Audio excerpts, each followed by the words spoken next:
नमस्कार प्रणाम मिथिलावासी। आखिर मिथिला मैथिली में जातिवादी के कह रहले आ के सब केलकै।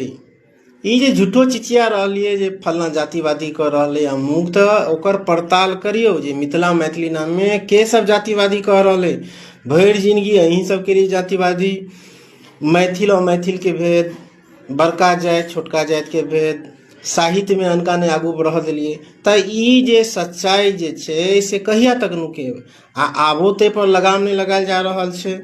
तो जातिवादी करे छी अहीं सब आ कोई जे दलित पिछड़ा वर्ग के लोग, युवक या ओकर जानकार आदमी, विद्वान आदमी जो अपन सम्मान के बात करे छे, अपन अधिकार के बात करे छे, तो ओकरा अहाँ सब तुरंत जातिवादी कह दे छे। किया तो अपन कुकृत के झांपे द्वारे। तो से कहिया तक चलत।